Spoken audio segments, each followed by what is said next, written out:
दोस्तों आपने पिछले वीडियो में देखा था कि खूनी बाबा वहाँ से भाग गया था डर के मारे वो मॉन्स्टर से, और फिर वो हेल से आया वो मॉन्स्टर भी वहाँ से गायब हो जाता है अपनी पोर्टल से, और फिर गोस्ट राइडर बाबा से माफी मांग लेता है और बाबा उसे माफ भी कर देते हैं। अब आखिर की स्टोरी हम इस एपिसोड में देखेंगे। खूनी बाबा अपनी शक्ति बढ़ाने के लिए काली पहाड़ी पे आ जाता है, लेकिन ये क्या, उसके पास बाबा की छड़ी कहाँ से आई वो हम बाद में देखेंगे, नेक्स्ट पार्ट में देखेंगे। और अगर खूनी बाबा अपनी शक्ति बढ़ाकर काली पहाड़ी पे से कब्रिस्तान में आ जाता है जहाँ इवलन और मिस्टर मीट कैद थे, मतलब फ्रीज थे। ये बताओ कैसे कैद हुए? रॉड ने इनको फ्रीज किया था। याद है जब गोस्ट राइडर ने खूनी बाबा को जला दिया था, और जब खूनी बाबा के पास काली शक्ति मिली तो खूनी बाबा ग्रैनी के घर में टेलीपोर्ट हो गया था। उस दिन की बात है ये। रॉड ने इन लोग को फ्रीज कर दिया था क्योंकि ये दोनों भागने की कोशिश कर रहे थे, और ग्रैनी ग्रैंडपा और जेसन तो कब का फरार भी हो चुके थे, और स्लेंडरमैन भी गायब हो गया था अपनी शक्ति से।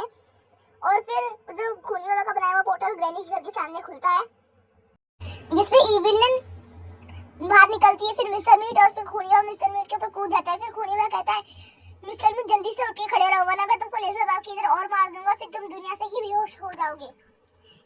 ये सुन के मिस्टर मीट उठ जाता है, और फिर जैसे वो उठ के खड़ा होता है खूनी बाबा की तरफ पलट के बोलता है कि मुझे माफ कर देना खूनी बाबा कि मैं एक्टिंग करता बेहोश होने की।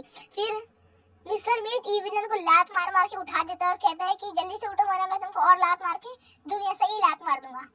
और फिर इविलन उठ के खड़ी होती है, और फिर खूनी बाबा इविलन से कहता है कि हमें गुल्ली बुल्ली और शॉन रॉड बाबा का अंत करना ही होगा।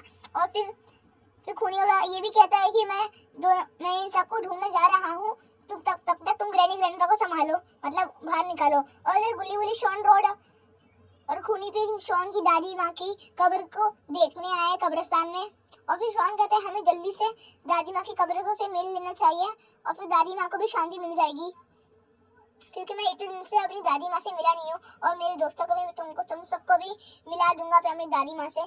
शॉन ने बस इतना कहा ही था कि तभी वहाँ खूनी बाबा मनुष्यत लेकर वहाँ से आ जाता है, एकदम जमीन पे कूदता है, और फिर शॉन को देख एकदम डर जाता है, आप देख ही सकते हैं। और फिर तभी खूनी बाबा शॉन की डर देख के एकदम जोर जोर से हंसने की आवाज निकालने लगता है।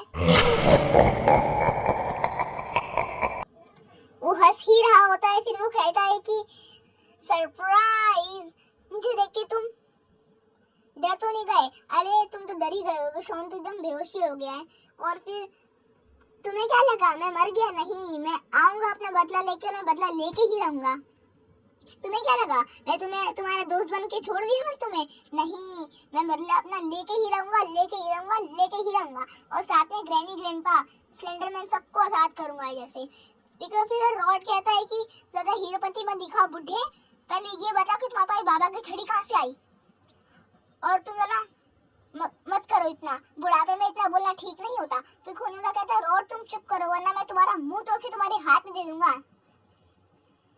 और इतना कहकर दोनों एक दूसरे पर लेजर का हमला करते हैं, और फिर दोनों के लेजर बीच में ही टकरा जाते हैं।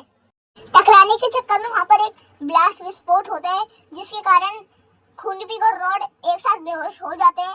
और फिर दूसरी तरफ खूनी बाबा और शॉन भी बेहोश हो जाते हैं, लेकिन शॉन खूनी बाबा की साइड नहीं है, वो तो रॉड की साइड है। लेकिन शॉन क्या पता उधर के क्यों खड़ा हो गया।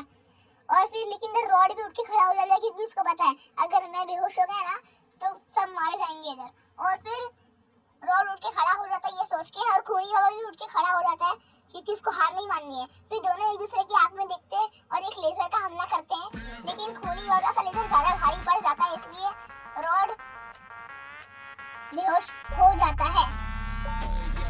अब हम नेक्स्ट पार्ट में देखेंगे।